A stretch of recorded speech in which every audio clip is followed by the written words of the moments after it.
have been fixed here as I kind of talk about this one. It's out now on PC and consoles. It'll be coming to Stadia later on this week, but I just kind of want you to just watch all of this stuff scrolling by.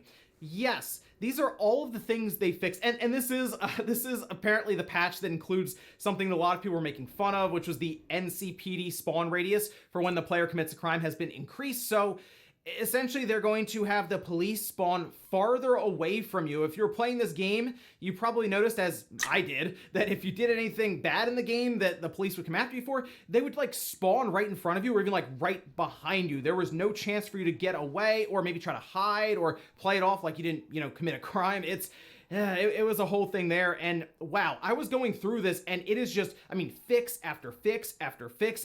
It's pretty clear that this game just wasn't ready to come out, and they tried to act like it was when they were doing the apology video. They said they didn't really see a lot of issues that people were running across, and then they released this patch that is like 40 gigabytes, by the way, on average between all of the different platforms, and this massive like wall of text of all the things they had to go back and fix for the game.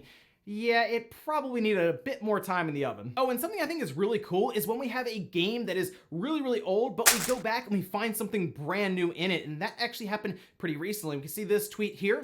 This from Grampy saying, earlier today, someone discovered a hidden cheat code in Kirby 64. If you plug in a second controller, then hold L and press C up, R, C right, C left, then start, your third file will have 100% completion. They have a video down below that shows kind of all of this taking place, and they actually went over a few requirements you have to have, which includes file 2 must be empty, file 3 must be a 0% save file, and there must be a controller at port 1 and 2. It works in all regions, doesn't work on Wii Virtual Console due to the lack of C button mapping. So yes, if you have Kirby 64, you can go try this out. And it is interesting when these little things get spotted or figured out, because like I look at this, I have no idea how someone would figure this out. I guess you can look through the code. That's something that people mention, is they'll kind of comb through all the different code in a game after they dump it, and maybe they can find something hidden, because this is certainly an obscure thing. It makes sense why it would stay hidden for 2 decades, but it also makes you wonder what else could be hidden in some of these older retro games. And guys, with some of the quick news out of the way, let's get into the bigger stuff. Let's start right away with Sony closing down multiple legacy stores for PlayStation. That includes the PS3, the Vita, and the PSP. We have those dates that were previously reported. Those appear to also be correct. We can see this from VGC, where they outlined it saying, confirming a report from earlier this month, Sony said it will shut the PS3 and PSP online marketplaces on July 2nd, followed by the Vita store on August 27th. Now, it's very important to note that as long as you have access to your consoles, you can go through your download list and still download any of the purchases that you have made, or at least have been put on your account as you purchasing and owning them. So that includes anything through PlayStation Plus, as long as, of course, you still have your subscription and it's active. So you don't have to worry about necessarily losing your games when they shut this store down. You'll still be able to access them. You just won't be able to make any new purchases going forward. This also includes any video or media content you may have purchased, I guess movies or TV shows, any of that. And to go a bit further, Sony is also shutting down any way to access this version of the store through the web browser, something they actually did like 2 days ago, and people noticed just ahead of the announcement they made yesterday when they updated kind of their Q&A on their website, confirming that all of these stores were going to be taken down in a couple of months. Now, we also have some bullet points here that VGC set up from Sony's own site, going over things you will lose access to, with features like you will no longer be able to purchase PS3, PS Vita, and PSP digital content. That includes video games and video content. You will no longer be able to make in-game purchases through games on PS3, PS Vita, and PSP. That's very important, by the way, because that means like DLC, I guess, attached to certain games won't be purchasable anymore. So unless it's on the disc itself, like there are some games that would come out, I think like Fallout Game of the Year, just as an example off the top of my head, the DLC was on the disc. However, if it was one that came with a voucher, so you would redeem the voucher and then, you get all the DLC, that will not work anymore, because that was just a regular game disc, and then you would have to go and buy any of the DLC. So that is going to be interesting to see which games exactly lose just whole branches of content that was developed for it. And you will no longer be able to redeem PSN wallet fund vouchers like gift cards on PS3, PS Vita, or PSP devices once the PlayStation Store purchase functionality for these devices close. Instead, it will just be added to like your PSN wallet, essentially, that will remain part of your PSN account. You just won't be able to go and spend it in the PS3 store or the Vita store or PSP store. So I feel like I talked about this quite a bit when the initial report came out, but a lot of it comes down to the way Jim Ryan currently sees legacy games and content just not being that interested in. And I'm sure they have the numbers. Like, they look at it and they say, okay, not a lot of people are using their PS3 right now to buy games. Why are we spending money standing up these servers and keeping these services intact when we can just get rid of them, save a bunch of money, and maybe put it towards other things like, let's face it, third-party exclusivity for games like Final Fantasy 16, or who knows, maybe just more production just for fuck their them. first-party studios and willingness to design and create new IPs. Basically, just allocate that money elsewhere. The one that is a shame is that Vita, because the Vita, I guess, is technically 10 years old, but I mean, you look at the PSP and the PS3, yeah, that was back in the mid-2000s, but to look at the Vita that came out in, what, 2011, 10 years old, that still feels kind of young for a system to have its digital storefront shut down, but like, I doubt there's many people using the Vita at all to buy digital games, and I'm kind of looking at this now and saying, what's that secondary market going to start looking like? Because I mentioned before, certain games like Misadventures of Tronbon, it was very cheap on the PSN store, so you'd go on there and it'd be like $6 or $7. If you go on eBay right now, that game's like $400, sometimes more if it's complete and in mint condition. Yeah, disc only is very expensive, hundreds of dollars. So games like that might actually continue to go up in value because there's no alternative now outside of, you know, emulation and all of this. If you want to, like, I guess, legally buy it, yeah, Sony's taking away that ability. So my advice right now, start looking around at PS3, PSP, or, well, Vita games. Vita games are already spiking in price as it was, but, like, definitely look around at PS3 games currently because they're still kind of cheap in some places like GameStop.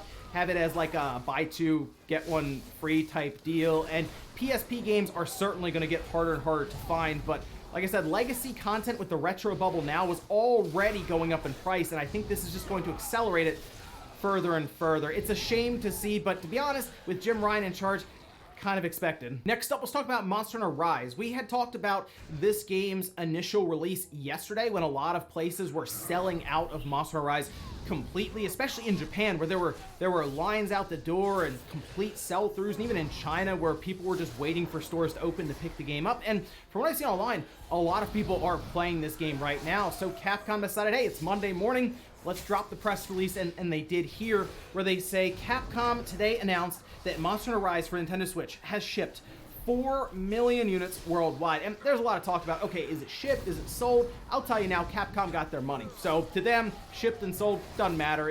And we're seeing it sold out everywhere anyway. So I would just say, okay, 4 million units just outright. Trust me, if you're a store owner right now, you know what I'm talking about. When you over-order on something and then you try to return it to a wholesaler, that ship number may as well just be sold. Final sale, that's it. But yeah, Monster Hunter Rise, off to a massive start here. Monster Hunter World did ship 5 million units in about the same time frame, but that also was put out on 2 different platforms, that being the Xbox One and the PlayStation 4. So this releasing on a single platform like the Switch is still very impressive, and really just have to step back and look at that Monster Hunter franchise and how much it's grown. Monster Hunter World was certainly the big jumping off point for this franchise, really thrusting it into the mainstream as it basically quadrupled the last best-selling Monster Hunter game, and it seems that Rise is going to continue that trajectory. And you know what? I'm looking at this game.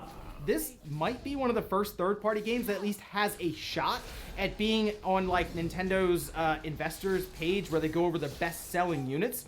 If this game gets to like 11 or 12 million units sold, it actually might be up there next to Nintendo's first-party titles. So yes, that's just how strong Monster Hunter Rise is. I still want to see those Famitsu sales charts because I think it's going to be like 1.6 million, at least 1.5 million. That's going to look crazy on that sales chart. But I'm also very curious how many Switch systems sold alongside of this. We're expecting a big-time spike there as well. But wow, Monster Hunter Rise is off and running. Next up, let's talk about Crash Bandicoot 4, It's About Time, specifically on PC, because people noticed something when this game came out. It was on Battle.net, and it is a game that doesn't use online at all, really. It's like all single-player, offline gameplay anyway.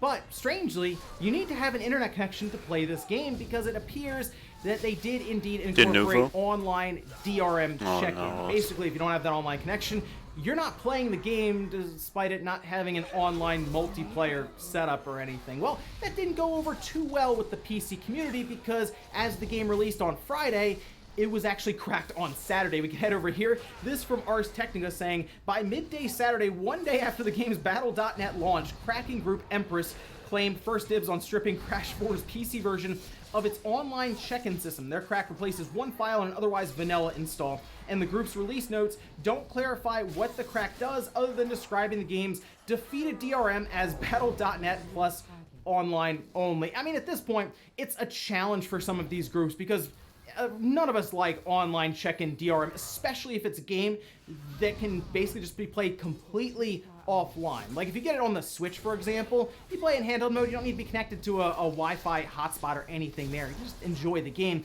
So it is frustrating when they not only force you off of Steam and say you got to go to Battle.net, oh, and also you got to be online. So if your internet connection like breaks or Comcast decides to be Comcast one day like they usually are and they're just out for an hour, I guess you're not playing the game. Well, they're not gonna like that, and they're gonna take that as a challenge, and they're gonna break that DRM. And it seems to happen all the time. Like even with Denuvo, where they were like, oh, it's unbreakable. Well, that didn't last too long after people started getting the hang of that one. So yeah, be sure that if we keep seeing this from Activision when it comes to their games on PC, you're going to keep seeing groups come in and probably break it the next day. In our last bit of news, let's talk about the UK sales charts. These do show that Monster Hunter Rise was the best-selling game of the week, but it also shows something kind of interesting, that being Super Mario 3D All-Stars Collection spiking heavily in terms of sales. And yeah, of course it does, because it goes away. First, that's it. It won't be there on the eShop, and whatever stock retailers have left that's it. Once they sell through that, no more Mario 3D All-Stars to pick up physically. So let's head over to the charts here, where we can see Monster Hunter Rise at number 1. It was less than Monster Hunter World when that came out, sold physically in 2017. By about 43%. However, as pointed out by Games Industry, this, of course, was on one platform here with the Switch, whereas Monster Hunter World released on 2 different platforms. This was, however, twice the size of Monster Hunter 4 Ultimate on the 3DS. If we go down here to number 2, Super Mario 3D All-Stars jumping up from number 9. Massive, massive jump. Over 200% jump in terms of sales up to number 2. Animal Crossing New Horizons at 3. Super Mario 3D World plus Bowser's Fury at 4. Minecraft Dungeons, which sold 95%, by the way, in terms of what's being shown here on the Switch. Minecraft on the Switch. Mario Kart 8 Deluxe at 7. FIFA 21 at 8.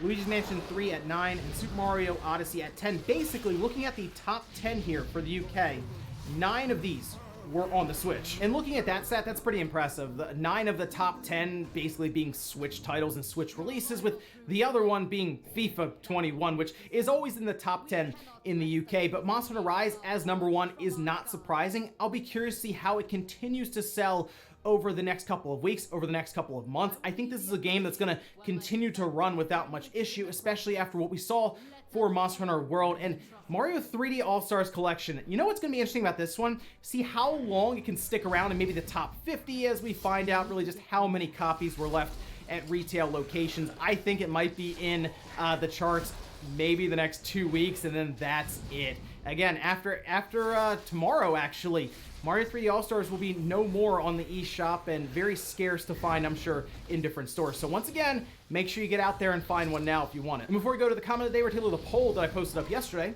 where I asked, would you be more interested in PlayStation Now if they had a large selection of PS1 and PS2 games available? 71% of you said yes, I would subscribe for a retro section from Sony. 25% of you said no, I'm not interested in older titles, and 4% of you said I already have PlayStation Now. I looked through some of the comments and I noticed something. People still think that PlayStation Now is it's only streaming.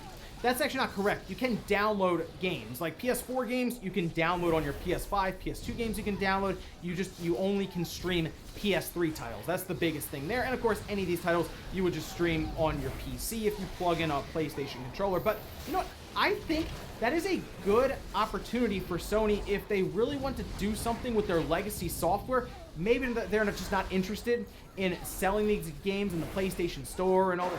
I think it'd be cool to add it to PlayStation Now. They already have some PS2 games there, but why not build up an entire section for retro titles, and then you can build up your PlayStation Now subscription user base even further. I mean, that's a big thing we're seeing from these companies, is at least a focus on subscription services, especially on Microsoft's side. So those are titles that I'm sure Sony has kind of just hanging out. Why not put them to some use with PlayStation Now? And we'll finish up with the comment of the day, as you're seeing here. This is from Herman saying, I can't believe you haven't mentioned GameStop trying to sell graphics cards now. And hey, anything GameStop can do to branch out from just video games, I think is a great idea, especially with like their big e-commerce push right now. Why not start dropping video cards in stores or sell them online on the website? There's only one problem. Like, you can't get video cards, like, at all. I remember I had the great idea. I was like, hey, I'm finally going to grab a big-time video card at launch. That 3080 looks awesome, and it's gone, like, immediately. I don't even believe they exist. I think it's just made up. Like, there's no such thing as a 3080, unless someone wants to sell me one at retail, in which case, then I'll believe in it. And ladies and gentlemen, that's going to do it here for Newswave. If you enjoyed this video, guys, hit that like button, it really helps out. If not, hit the dislike. Leave comments down below about everything we talked about here today, whether it's all of the Sony PlayStation digital stores being shut down for these legacy systems. Are you sad to see them go, or are you someone rushing right now to buy and download any of the older games? Let me know about that one. And then Monster Hunter Rise and those massive sales numbers. 4 million copies already shipped out. I mean, how far can this thing go? Thanks, guys, for watching, and I'll see you next time.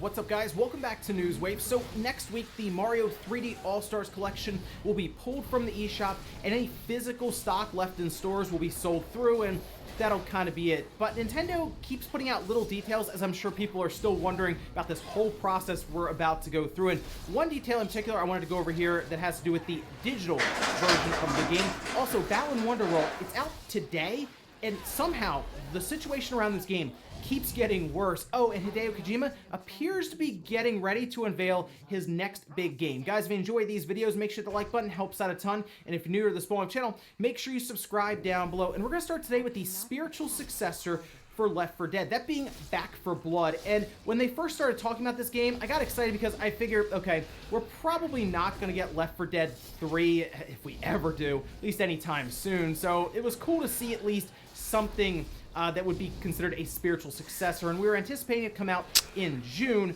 but now it's actually been delayed. We head over here to this tweet where they say Turtle Rock Studios is working hard to make Back 4 Blood the best game it can possibly be at launch, and the team needs more time to do this. Therefore, we will release Back 4 Blood on October 12th, 2021. We thank our community for its continued support and are excited to share that there will be an open beta this summer. All right, so to October, that's about a 4-month delay, and at least we'll still be able to play the game over the summer with an open beta of some kind, so that's at least good news. And look, these delays probably aren't surprising to anyone anymore, because we've seen games that had what seemed to be a locked-in release date get pushed a month or two out already, even larger AAA titles, right? So not surprising here this would then be delayed. At least we'll have something to play over the summer, and I'm looking forward to this because I really enjoyed the Left 4 Dead series back on like the 360, so looking forward to see what they can do here with Back 4 Blood. Also, while we're on the topic of delayed games, Returnal was actually already supposed to have been out, right, like a week ago, but it was delayed till the end of April, and now it looks like it has gone gold. We can see this on Twitter where they say Returnal has finally gone gold. A huge thanks to everyone on the team at Housemarque, PlayStation Studios, and all the other teams involved. We can't wait to have this out soon and for every player out there to experience the planet of Atropos. So looking at this, the one thing I'll point out is Cyberpunk did go gold and then I think was delayed after that. So technically they could delay it. I don't think they will. I've been looking more and more into Returnal, and the more I see of it, the more I'm actually getting excited for what Housemarque is at least presenting here. And when they showed us kind of that first person view when they walked into the house, I was like, oh, this is different, because originally we were seeing like that third person action oriented style game that's supposed to be like roguelike style, but then we see something that almost looked like PT there for a minute, right? So yes, I am very curious about this game. I know not everyone's going to take a chance on it at $70, and that's just kind of the way it is with some of these new IPs, but I'll be checking it out when it releases, and I'm sure we'll talk about it on the podcast that weekend. Oh, and we did get 2 new controllers announced by Microsoft for the Xbox platforms, and we can take a look at those here. We'll start at the top with Electric Volt. This one is coming out April 27th for $64.99. And then we have the Daystrike Camo Special Edition. This one will be $69.99, coming out May 4th. And interesting about this one here, the triggers on the Xbox Series controllers are like textured on the back, so it's supposed to help with grip and all this, but the bumpers on this one in particular, the Daystrike Camo Special Edition, will also have that same kind of grip up the side of it, but the Electric Volt will not have that. So I don't know if this is going to be specific to certain controllers that Microsoft puts out. It's interesting that they would add that just to this Daystrike Camo Special Edition. Either way, though, Microsoft has been really putting out controller after controller already. They did that a lot with the Xbox One generation, where it was like every month almost we had another controller coming out, right? They would do it alongside of different games, or just whenever they felt like adding a different color to their controller family. But it's odd because I figured it would have been Nintendo who would have been doing Joy-Con after Joy-Con after Joy-Con, but it continues to be Microsoft who just keeps pumping out controllers. And guys, with some of the quick news out of the way, let's get into the bigger stuff. Let's start right away with the Mario 3D All-Stars Collection. Like I said, next week, as soon as we go from March 31st to April 1st, it's gone. It'll be pulled from the eShop, unless they want to do that big swerve and it's an April Fool's Day joke. And nope, it's all still there. But doesn't really look to be the case. We can head over here to Video Games Chronicles, where they got a bit more information about how the digital version of the game will be handled after its removal, especially with those digital code cards. You know, you can buy those in stores or on Amazon where they'll give you a code. Will that still work if it's pulled from the eShop? Well, according to VGC, we can see they say the company is set to pull the 3-game collection from Nintendo Switch eShop after its Super Mario 35th anniversary celebrations end on March 31st. However, on Tuesday, Nintendo's Japan HQ confirmed that Super Mario 3D All-Stars download cards purchased from retailers will be redeemable after April. The company has previously said that owners of the game will be able to re-download it in the future too. This would suggest that digital codes sold by Western retailers will also be redeemable beyond All-Stars removal from the eShop. Just like physical products, digital codes sold by retailers are provided by the platform holder in advance and thus can be sold until stock runs out, provided they're still valid. Sometimes they'll have like little expiration dates, but I think it's like 100 years in the future or something like that. So we'll worry about, you know, that when that time comes. But looking at this, we could see some places like Amazon, for example, maybe Walmart stock up on some of these cards. Who knows? They could have a ton of these laying around, because whenever I go to some of these stores, let me know if you've noticed this too.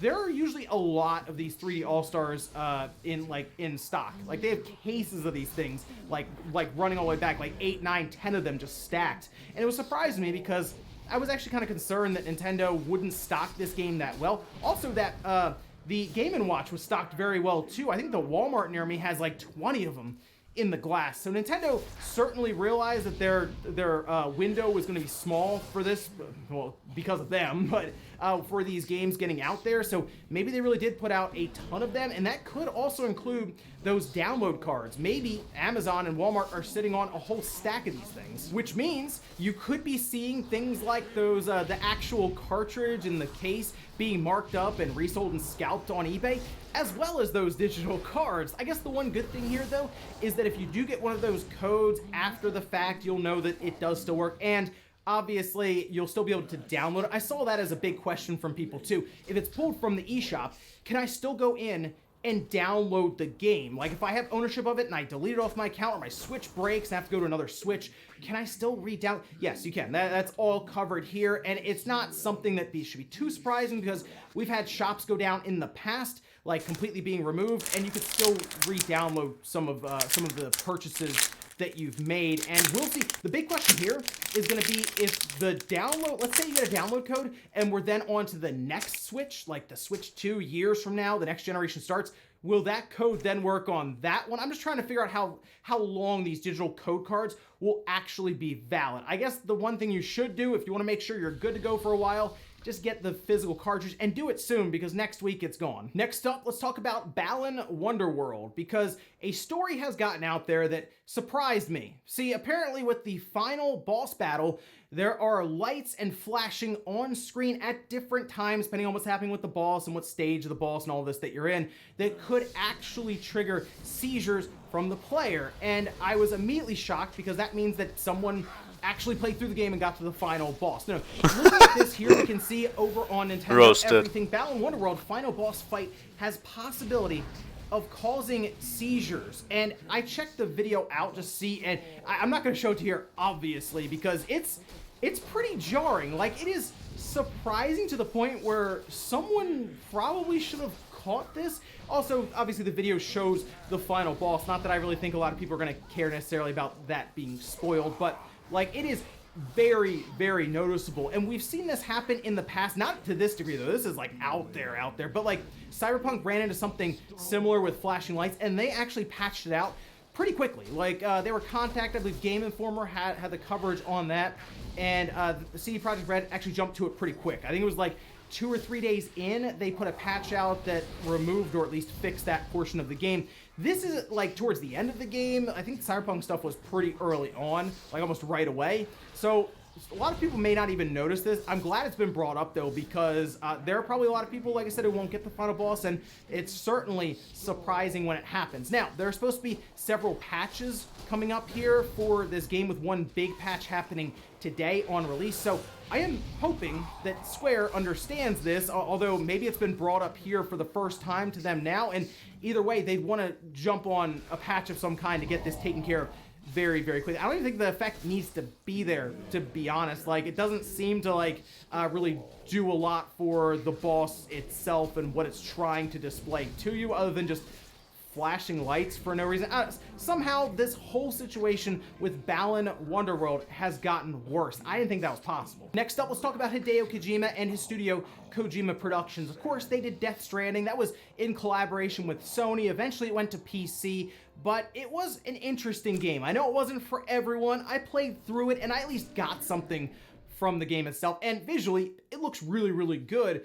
But it does look like Kojima is moving on here, and it seems that he's getting ready to announce his next project. Remember, Death Stranding got announced way in advance, so it wouldn't surprise me if he was ready to show this thing off in a month or two. But we can head over here, this from Video Games Chronicles, where they say that's according to studio art director Yoji Shinkawa, who was asked if he could share any details about the company's second game during a video interview with Al Hub. Well, yeah, I am doing something for sure, and I could tell you probably that we can announce it quite soon. Now, Kojima had confirmed last October that they were staffing up to get things underway in development for this next big game, and Kojima had talked many times about where he's getting inspiration for this next project, and what I'm really excited about here, it sounds like he's gonna try to do a horror game, and yeah, I feel like Death Stranding, it has its moments where it feels like it was trying to be a horror game, where you have like the BTs and it's really, really tense when you're trying to sneak through different parts of that,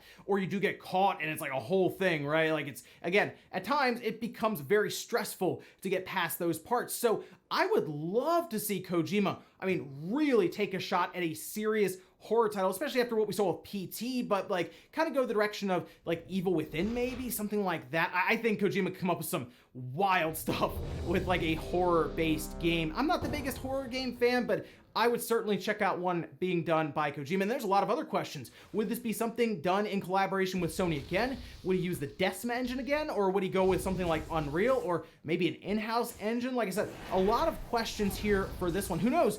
Maybe Microsoft comes in and funds the project and they try to do it. It's going to be interesting. Hopefully it's not too much longer. Maybe this is something we can expect to see Summer Games Fest with Jeff Keighley hosting that. It's very possible. And in our last bit of news, let's talk about Outriders. This is out next week, April 1st, and I've played through the demo to the point where it's like, thank you for playing, check out the full game, and I will because it's on Game Pass, so I'm just going to download it, play a bit further into it, and see what I think of the overall full game itself. but they're already dealing with cheaters. Of the 2 million people that they have logged in the game, 200 of them have actually been caught cheating already, giving themselves tons of legendary weapons, best armors, all these kind of things. And they put out some patch notes going over how they were going to deal with these cheaters. And we've seen some creative ways to do this. Fall Guys, for example, took the different cheaters they were able to identify and put them on essentially an island where they would matchmake with each other, but not actually tell them that was happening. We can take a look at these patch notes here, though, for Outriders, where they say repercussions of being identified as having used cheats. These repercussions are account-wide, not character-specific, so you won't be able to switch between characters and kind of get rid of the little flag they put on your account there.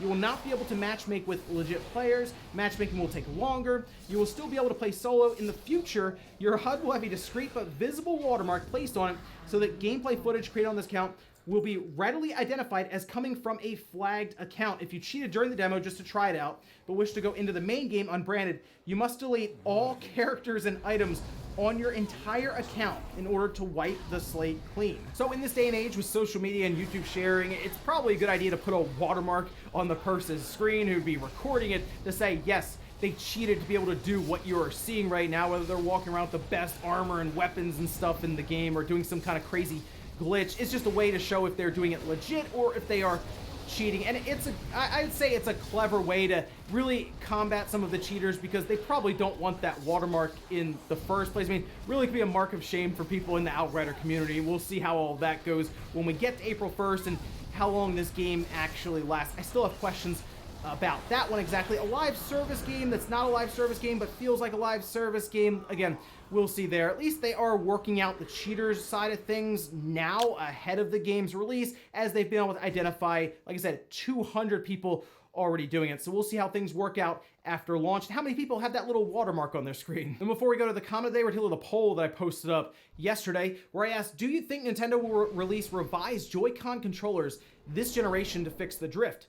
36% of you said yes, Nintendo will release a new Joy-Con model. 64% of you said no, Nintendo will keep these Joy-Cons this generation. I have to agree with people saying no because I feel like Nintendo would have already revised it if they were going to. And we just saw the new Zelda Joy-Con controllers coming out this summer. They appear to be the exact same ones. And really, if you look inside of the Joy-Con, everything fits in a very meaningful way. And I don't know if that Joy-Con joystick itself would be able to be upgraded at all unless they changed the whole form factor and went with a different type of joystick. So like I said, I think we're kind of stuck with these ones for this generation. Here's hoping next generation Nintendo can revisit that whole thing with the Joy-Con and figure out that joystick. And we'll finish up with the comment of the day, as you're seeing here. This is from Curious Gamer saying batteries in consoles games have been a problem since they became a thing. This includes a loss of save games, a loss of time, date information, asking for it to be updated on boot every time. Some aspects of the game might not work properly, or in the case of the original Xbox, whilst it didn't use a battery, it used a capacitor, and that could leak and kill your console after a while. Yeah, we've been dealing with this whole battery thing for a while now, haven't we? Super Nintendo games, oof, or even Nintendo, but like that was the worst. I would see people come in all the time with their Super Nintendo cartridge, and they would want to get the battery changed out before they started the game, because let's say you play like all the way through Earthbound, or you play all the way through a Final Fantasy game, and you want to keep that 100% save file, but you know, because the battery is like, 20 years old or something, eventually it's going to go, and it could happen in the next year or two. And then once you remove that battery, the save is gone. Now, there were ways that people were able to come up with to keep the cartridge, believe it or not, powered while you change that battery out. You could also dump the save to a computer as well. So there were ways around that, but you're right. We've been dealing with this whole battery situation for a while now, and who's to say eventually Sony might just rip down the servers completely for the PS3 and you won't be able to resync your PlayStation 3 when you do replace the battery with the clock from the server, and then that's kind of it. And ladies and gentlemen, that's gonna do it here for Newswave. If you enjoyed this video, guys, hit the like button, it really helps out. If not, hit the dislike. Leave comments down below about everything we talked about here today. There's the Mario 3D All-Stars collection being pulled from the eShop next week. Let me ask you this question. How high do you think the price will spike as soon as Nintendo discontinues it with those cards for download and the cartridges themselves? Also, what do you think Hideo Kojima's next big project is going to be? Do you think it's going to be a horror game? And do you think it's still going to be with Sony using that Decima engine? Thanks, guys, for watching. Have a great weekend. I'll see you back here at Monday morning, 8 a.m. Eastern Time for Newswave.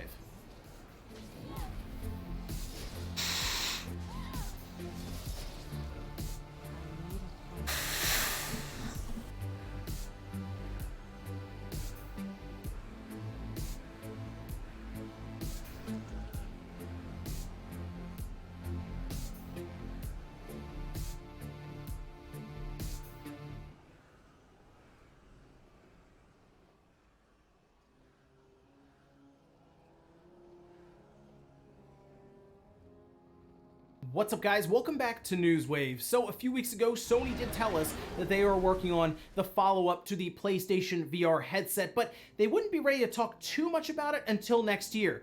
At least until yesterday, when they released images of the new controllers for this new headset on the PS5, as well as a bunch of details. And we're going to talk about that here today because it got quite the reaction online. Also, we're going to talk about that Square Enix Presents event because it mostly followed the outline that they had released ahead of time, but they had one cool surprise there towards the end. Oh, and we'll also talk about a couple of Switch eShop sales that are now live, just in case you were looking for a couple of cheap games to get you through the weekend. Guys, if you enjoy these videos, make sure that like button helps out a ton, and if you're newer to the Small channel, make sure you subscribe down below. And we're going to start today with a couple of release dates, one of which leaked out a bit early, the other one a bit more official. We'll start here at Persona Central, where they say Shin Megami Tensei 3 Nocturne HD Remaster releasing on May 25th, 2021 in the West. And according to Persona Central, the way that this happened was Nintendo of Europe had a press release that got out a bit early, and it showed that the pre-order time would be ending May 24th, so we would assume then the following day or at midnight right there after May 24th,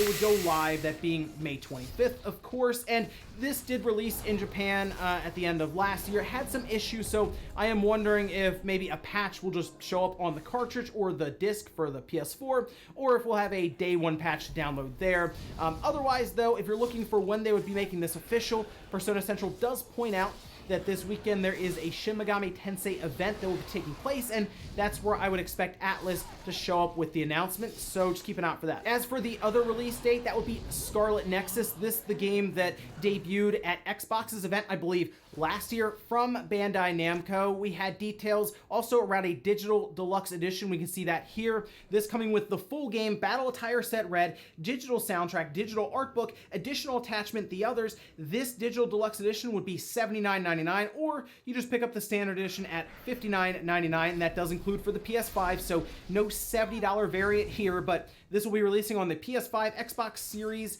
PlayStation 4, Xbox One, and PC via Steam on June 25th, so a month right after Shin Megami Tensei 3 in the West. We'll be looking at Scarlet Nexus. That's pretty cool to have those month after month there. And now I'm looking at this saying, wow, okay, we have Shin Megami Tensei 3 there in May, and then we have Scarlet Nexus. What if we get like Tales of Arise and have that drop in July? That'd be a nice 3-month run there, wouldn't it? Oh, and it does look like the rumors around Microsoft having an event next week on the 26th were correct, as Microsoft made it official with a trailer and a press release. We'll take a look at some of the details they outlined here in that press release for the event, saying during the showcase we'll debut new trailers and gameplay for more than 25 games, including Stalker 2, Second Extinction, The Ascent, The Wild at Heart, Void Train, Exo 1, and many more. We'll also be making announcements about independent titles coming to Xbox and Xbox Game Pass. This will all be happening on March 26th, 9 a.m. Pacific.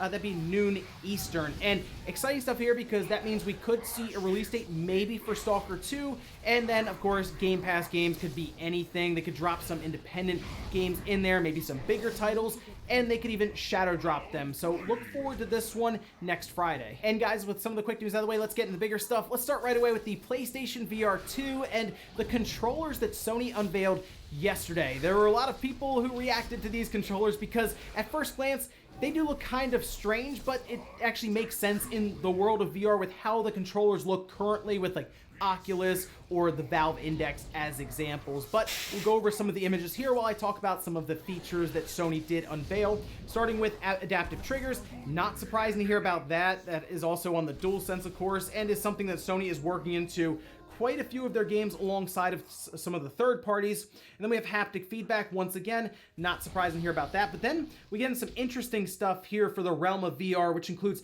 finger touch detection. And the idea here is it will actually be able to detect your fingers without pressing in the areas where you place your thumb, index, or middle finger. So more or less kind of resting your fingers or your thumb or any of that, it will know where they are and then can of course be incorporated into the game. It'll also have full tracking, so the VR controller is tracked by the new VR headset through a tracking ring across the bottom of the controller, which you can sort of see here. And this is the part that's very interesting because I think a lot of people looked at these controllers and they were curious why they're shaped that way.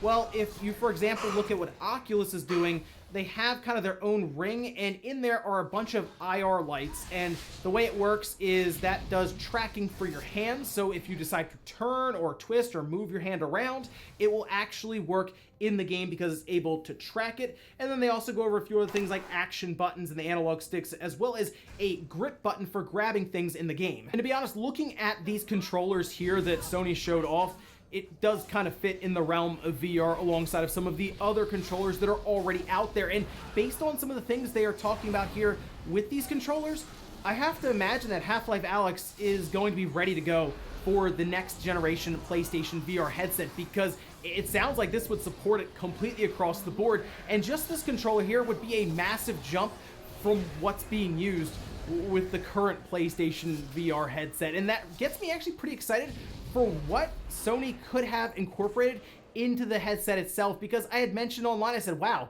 what is the PlayStation VR 2 headset going to look like if they went this far with the controllers? It's exciting stuff to think about here. And like I said, while these controllers do look a little strange at first, they do seem very functional, and there's a reason for why they are shaped that way. And I'm excited to see a bit more now about the next iteration of the PlayStation VR based on what we've seen here with the controllers. Next up, let's talk about a couple of Switch eShop sales. We'll head over to the deals page that I'll also have linked down below in the sources if you wanted to go through it for yourself and pick out any games you were interested in. But starting here, we have the Ubisoft Spring Savings Publisher Sale. This is now live, and it'll go till the end of this month on March 31st.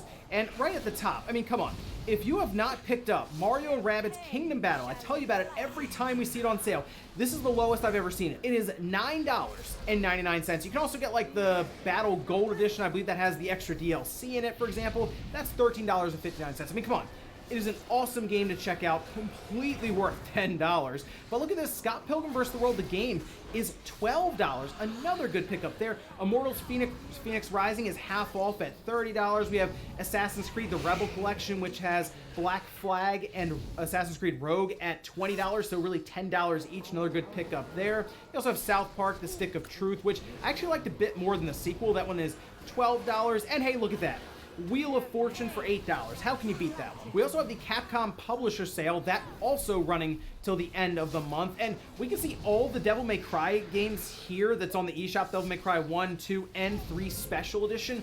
All of them marked down, so $10 a piece on Devil May Cry 1 and 2, and then $12 for Devil May Cry 3. Dragon's Dogma at $15 is a good deal. Mega Man 11, if you have not picked it up, $15 is also a good one there. Then we have Mega Man Zero ZX Legacy Collection at $19.79. Okami HD at $10. The Ace Attorney Trilogy at $15. Capcom actually does a pretty good job with their sales, and they also have a couple of 3DS games that are worth checking out here on sale as well. And while we're on the topic of the deals page here, just a quick reminder, the Square Enix sale will also be running until the 24th of next week, so actually a lot of different Switch games here on sale, some very good ones. So if you have any suggestions for people that are watching the video, leave them down in the comments below. Next up, let's talk about that Square Enix Presents that we had yesterday, and while I saw a lot of people were kind of disappointed with it, I mean, they told us what would be there. Like, they put out an entire outline as to everything they were going to show, except for one thing. They had one little surprise thrown in there, which was pretty cool, but I'll go through some of the highlights, I guess, because there were a few things like Outriders, for example. Yeah, that's out April 1st. There's even a demo. Like, do we really need to see much more about that? Probably not. Or Balan Wonderworld. That's, I'm sure that'll compete with Monster Hunter when that drops the same day. But let's talk about some of the highlights here. That does include Life is Strange True Colors. That's out in September. And we also had Life is Strange Remastered Collection. That's out later this year. I saw a lot of people excited for Life is Strange. I've never gotten into the series. Maybe I'll check it out. Let me know, guys, down in the comments if it's something I should be checking out there, if it's a good game worth picking up. And we have Marvel's Avengers. The next gen patch is out now. And then they also showed the new expansion with Black Panther that's coming up at some point in the future here. But I saw a lot of people who were having a hard time getting their save data from the PS4 to the PS5. It didn't look like, I guess, Square had thought that one through too well, but people seem pretty happy with the performance. It's 4K 60, better destruction according to Square, but unfortunately it's still the Marvel's Avengers game, and I think I've completely moved on from this one now. And then we had Just Cause and Hitman mobile games. So, yeah, this was an interesting event. But to cap it off, Project Athia is now called Forspoken. And they did show some new gameplay. It was pretty quick. Like, they didn't show a ton of stuff or really explain much more as to what's going on exactly in this game, but visually, it's very impressive looking, and that's kind of what I expect from Luminous Productions. They are very good at creating a world that looks amazing, and from what they showed, it looks interesting. Like I said, I need a bit more context as to what exactly is going on. I mean, right in the beginning, they show this massive dragon that, you know, shoots up into the sky, and then they show the character kind of running across these very large landscapes, and from what they were doing and some of the movement, it looked really cool, but that's kind of where it ended. I'm